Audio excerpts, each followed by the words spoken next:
What drives me to keep looking for answers to these mysteries, the forces that compel me to keep searching, are almost as mysterious as the idea of Bigfoot itself.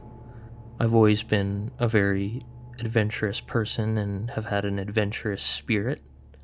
That's probably because I grew up watching a lot of movies like Indiana Jones or Star Wars, but the idea of an average person going out on an adventure or on a journey and, becoming something more at the end of it, whatever the end goal is, you encounter challenges along the way and you learn about yourself. And you change at the end, and your ideas change, and you learn things about the world and about yourself. And, the idea of like the hero and the hero's journey, that's been a story that's been around for ages. It's a story that's as old as the mountains. And I guess the quest for Bigfoot has been that journey for me. It's made life incredibly more interesting and exciting. You want normal life to be more exciting than it actually is, and that's probably one of the elements that contributes to the desire to keep going.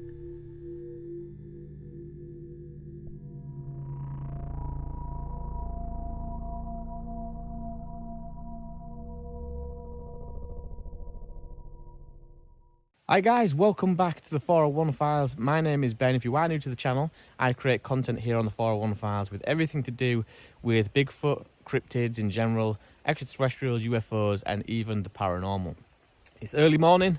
I'm back out here again on the North Yorkshire moors, and it's absolutely freezing. I think my car dashboard this morning had the little warning light on there to tell me temperatures are below zero. So my hands are freezing, but we're not going to let anything dampen our spirits today. We're in a beautiful location, a location that is tied to many cryptid sightings and extraterrestrial UFO sightings as well. So I'm going to drop down in this little valley here because this is a new area.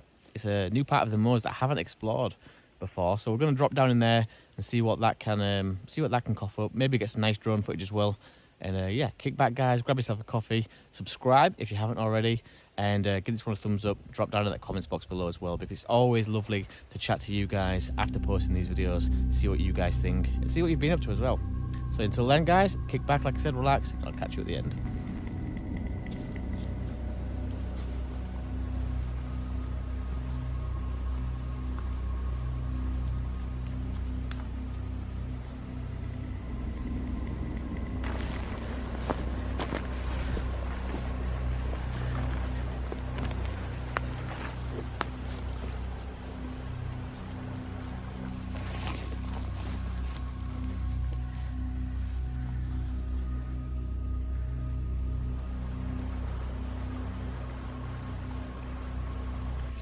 So as I'm coming down into the valley now, and as I'm dropping deeper, with every step that I'm taking, I'm looking behind me up at the ridge, and it's amazing how the brain or how the mind works, because I've got these images in my head that I'm going to look up soon. I'm going to see something stood up there on the ridge looking down at me with its arm stretched out holding onto the trunk of the tree. Now that would be creepy, but it's just fascinating. I thought I'd document that because it is a thought that's going through my mind as I look up onto this ridge. The further I get down into here, the less it's being disturbed as well. Not many people have come down this way because it is quite steep.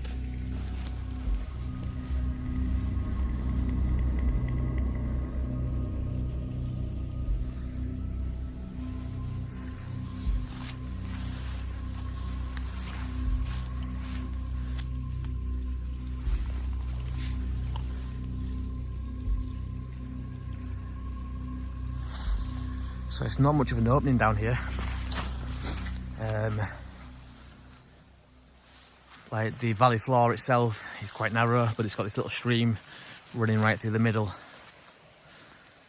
There is a low-laying fog as well, like a low-laying mist. I don't know if it's picking that up on the camera, but it just adds to the eeriness of this place.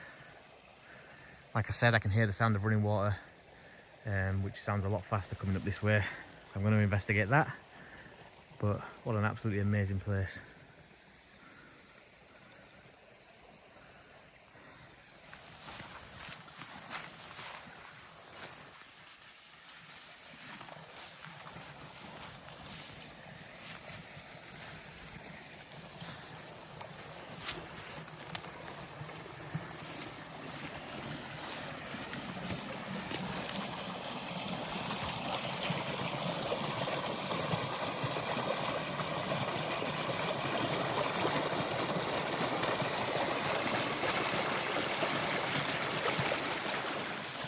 As you can see behind me, guys, there is a low-laying fog coming in as well, which is really adding to the atmosphere of this place. I've had to stop maybe 2 or 3 times as well because I've heard this strange noise and it sounds like something off to in the bushes to the left or right of me. And I didn't want to get caught out by a big stag that was caught out napping, because if anything does come running out of these bushes behind me, you can see I'd have no time to react at all. These are right on my shoulder. So yeah, I kept stopping, trying to figure out what this noise was, and I think I've sussed it out. When I was walking upstream, there was a big boulder blocking the path of this fast-flowing water, and I think that when this fast-flowing water squeezes by this rock or drops down the ledge, hitting this rock, it's making a really deep, guttural, gulping sound, or a bang at in some points. But that's what it is. I think it's just the boulder down there, the water pushing past, making a bit of a strange noise. But it had me on edge for a little bit. You can imagine why when you look at the scenery around me and think of the stories that have come from this place. But yeah, it's nothing to worry about as of yet. Beautiful. I'm just trying to take in this scenery and keep my eyes peeled for anything, whether it be ground sign like footprints, things like that. Even tree structures at this point would be really nice to find down here. Absolutely amazing place.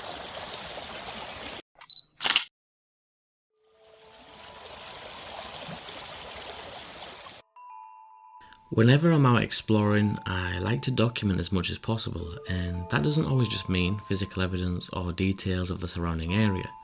I like to document thoughts, feelings, and ideas, and so occasionally it may appear like I'm over-exaggerating or I'm rambling about a load of nonsense, but it's by documenting everything in this way that I hope to get a better understanding of my emotions and my mental state should an encounter ever take place.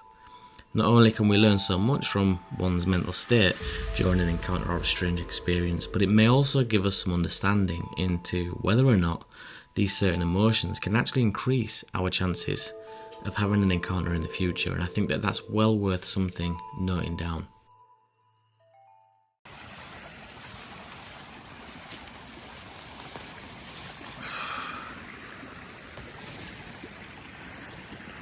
You can already see it starting to break away.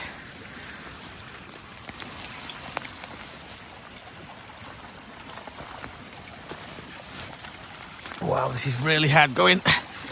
My tripod's getting stuck on the twigs. And yeah.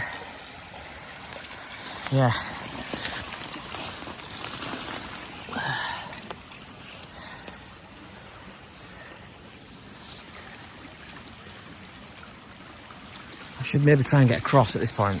Maybe that's easier, but I know that if I stand on that there, that's just going to give way, surely. Oh no, it's quite solid there at that point. Right, okay. So now I need to... There we are, done.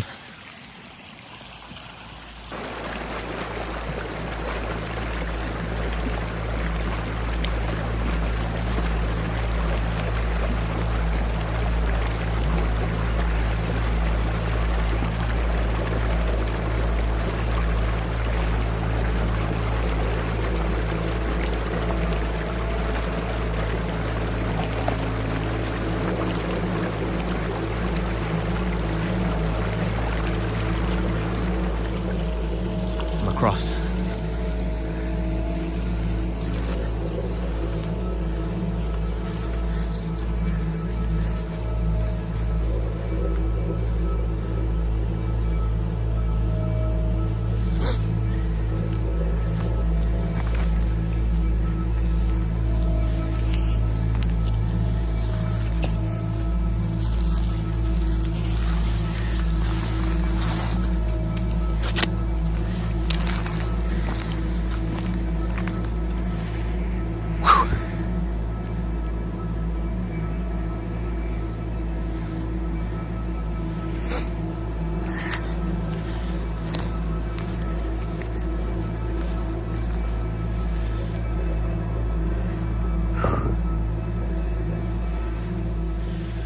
I'm always quite on edge whenever I enter a new part of the forest.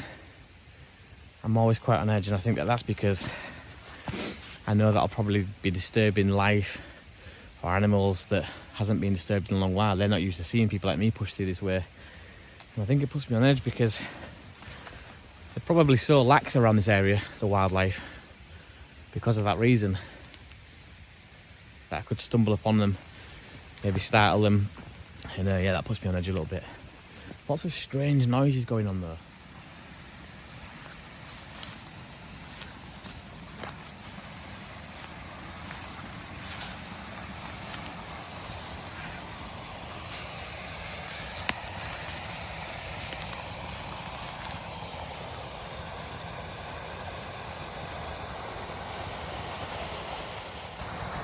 So I found the main source of the noise from back downstream. We heard the loud flowing or the fast flowing water. This is obviously where it's coming from. You can see there is a drop off there, and it's making that water sound very loud off from a distance. This is going to be the bloodline for anything that's living in this area of the woods. Anything like deers, wild men, whatever you want to call it. If it is a flesh and blood animal or a creature that's undiscovered, this will be a bloodline. And so if I'm going to find any kind of tracks or anything like that, it's going to be walking up and down things like these becks, these streams, because it will have to come here on a regular basis to get water. It's going to keep moving now. And so I made a transition a few months back with my theory of the UK wildman.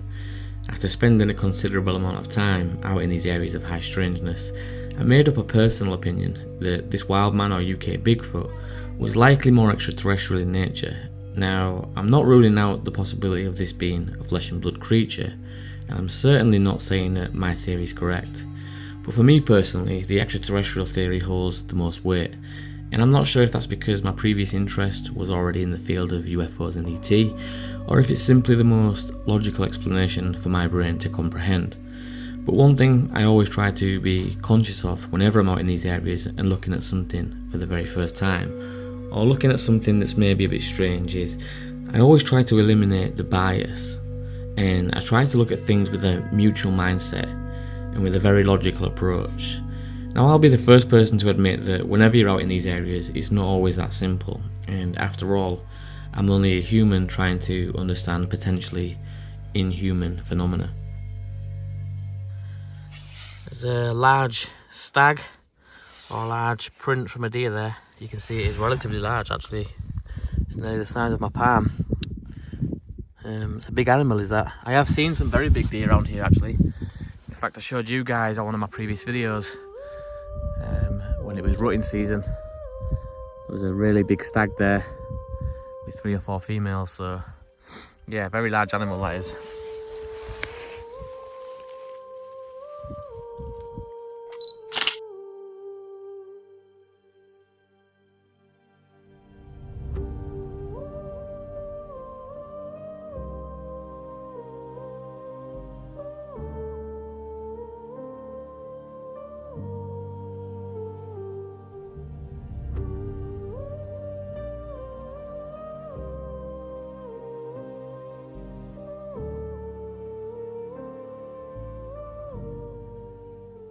The terrain is vastly different to the location that I've been exploring for the last few months.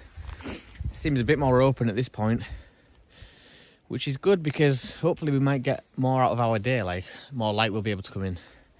A lot of the time when I was filming in the previous location, the trees were so tightly knit together that darkness set on the forest pretty quick, so it made filming quite difficult.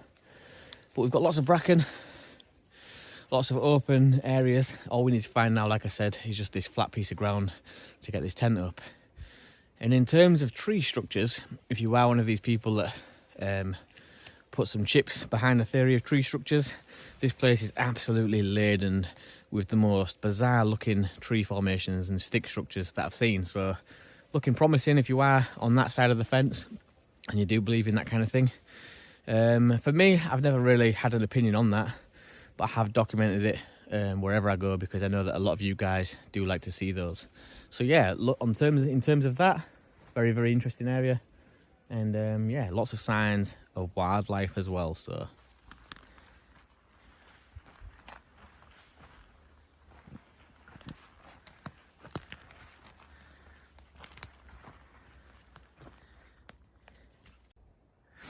So this looks pretty impressive. This is to anybody who believes in tree structures or stick formations, tree formations, however you want to refer to them as. It looks pretty impressive, but to me, in my logical way of thinking, this is easily achievable from natural forces, just high winds blowing trees over. And it looks impressive because it doesn't look natural. And it doesn't look natural because we have this long fallen tree snugged right in amongst these other fallen trees, which makes it look like it's been placed there intentionally. But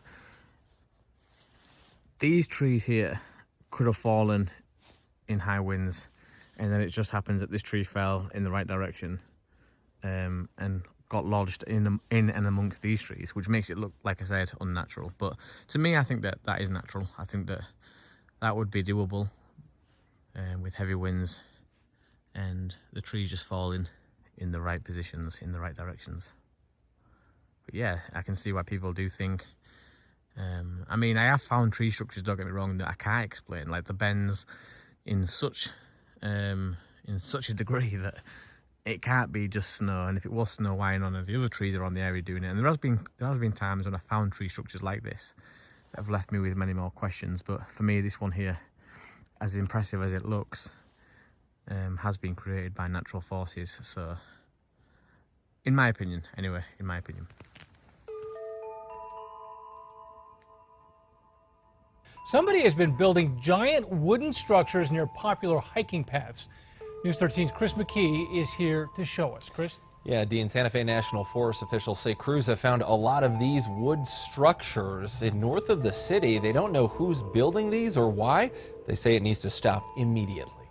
They may have as many as 1,000 pieces of wood in them. It's hard to grasp just how big these wood structures are until you see someone standing next to them. Some of them are as much as 2, sometimes even 3 stories tall, and they can be as much as 20 feet in diameter. Santa Fe National Forest spokeswoman Julie Ann Overton is talking about these massive wood piles almost built like teepees. Crews have found around a dozen of them in the National Forest land north of Santa Fe city limits around the Espanola Ranger District. So we've spotted a bunch of them in Aspen Vista, Big Tasuki drainage, and even on the Windsor Trail. They don't know who made them or why, but say it's a problem. Some of the stick pyramids have even had fire pits in them. The wood is very dry, very seasoned, so it's really a huge fire risk. They say it's been a problem over the last year, but have seen more of these structures recently near the Ski Santa Fe area.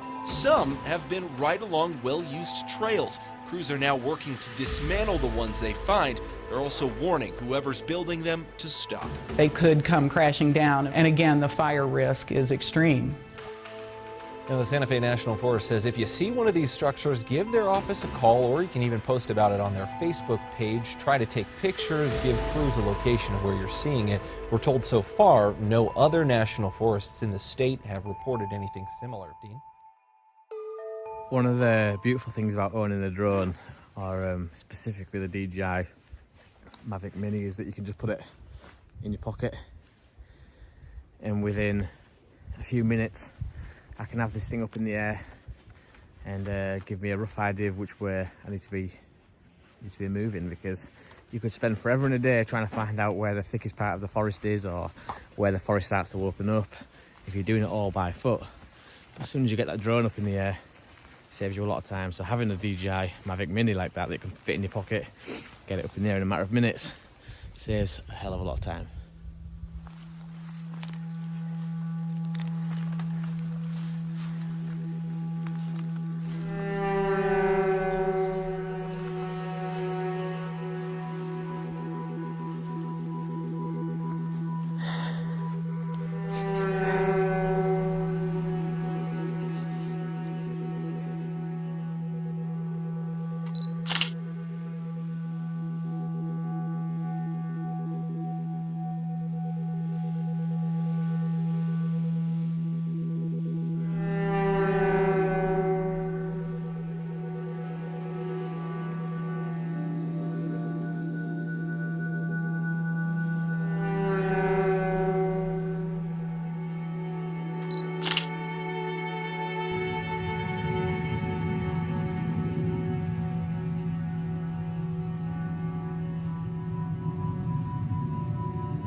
This is an incredible find. This is exactly why I come out to do these scouting trips, to find places like this. Now, I am looking for an app. If anybody knows of an app that I can pin an area on the map, because I want to get a load of these found. I want to get a load of camping spots or potential camping spots found, and I want to drop pins on the map if I can do that, or have some way of finding my way back to these locations, because this is a perfect spot. I've cleared the ground a little bit.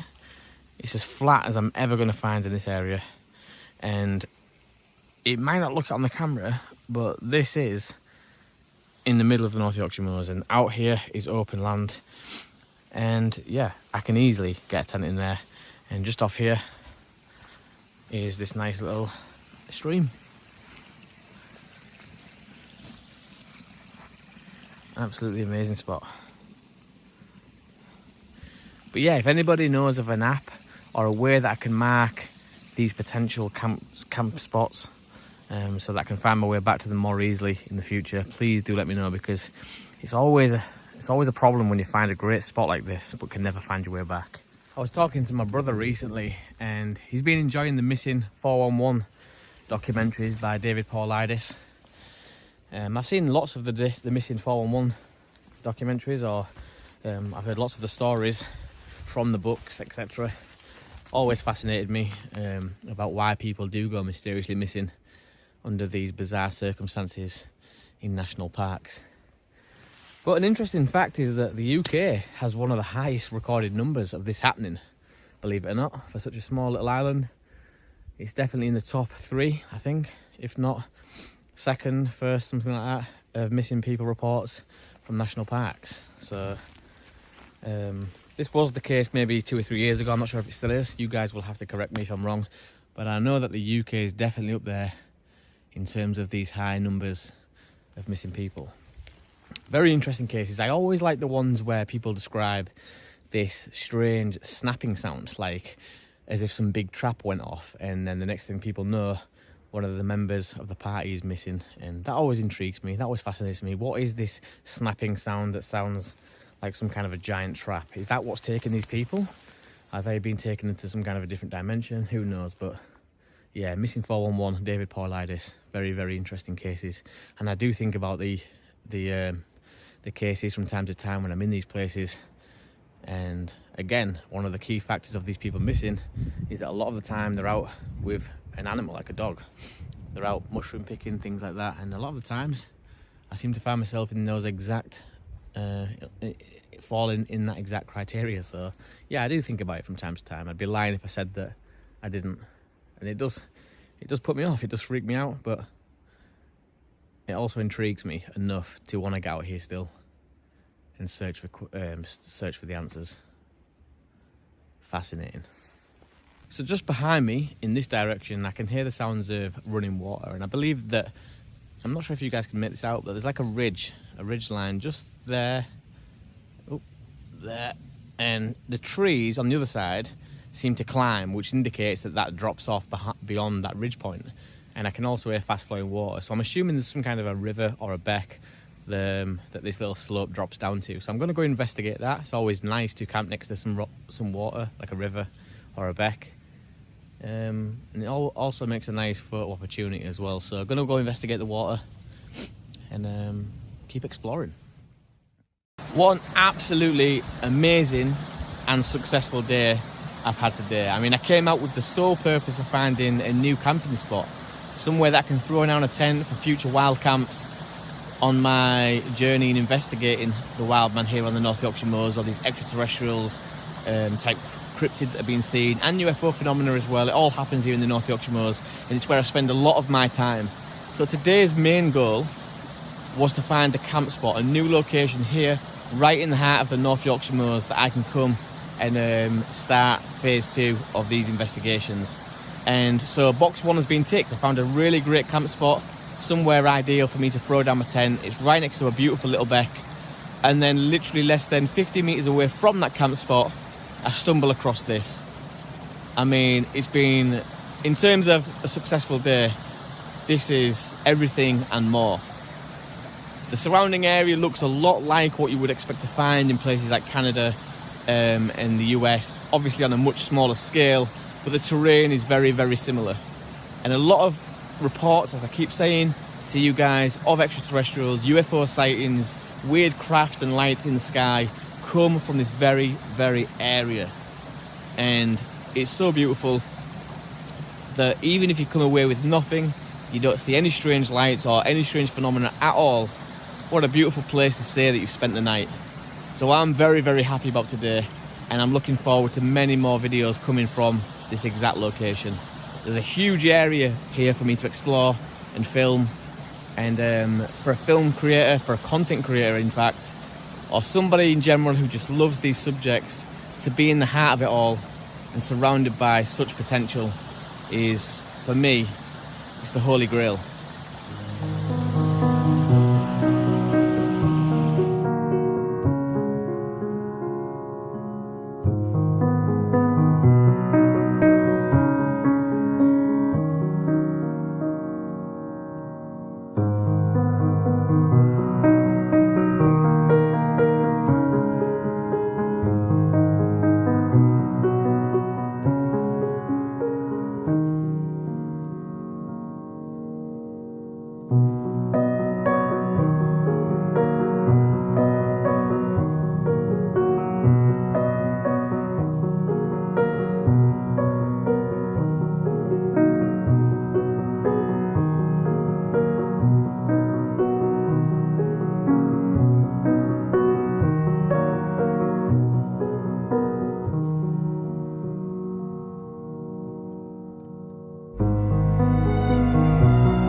Right guys, as always, I'm going to bring this one to an end, but what an absolutely amazing trip today. I call it a trip. It's been a bit of a day session really. I mean, this was only ever going to be a small recce, a small scouting trip for me to get out and try and find some of these locations for future content here on the 401 Files.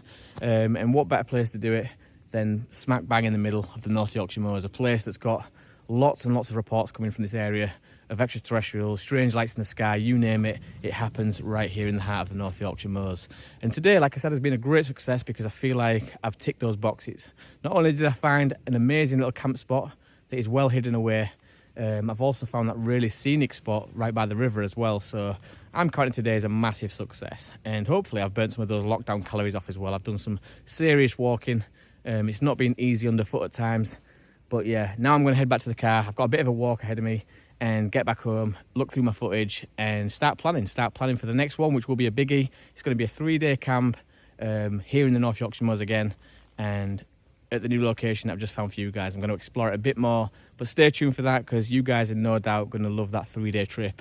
And until then guys, take it easy. Like I always say, if you can, please subscribe, spread the word as well, because 2021 needs to be a big year for the 401 Files. We need to get the message out there to like-minded people that there is somebody here in the UK out, boots on the ground on a regular basis, investigating or even talking about these phenomena. So yeah, let's spread the word. And until then guys, stay tuned, take it easy, look after yourselves, and I'll see you on the next one.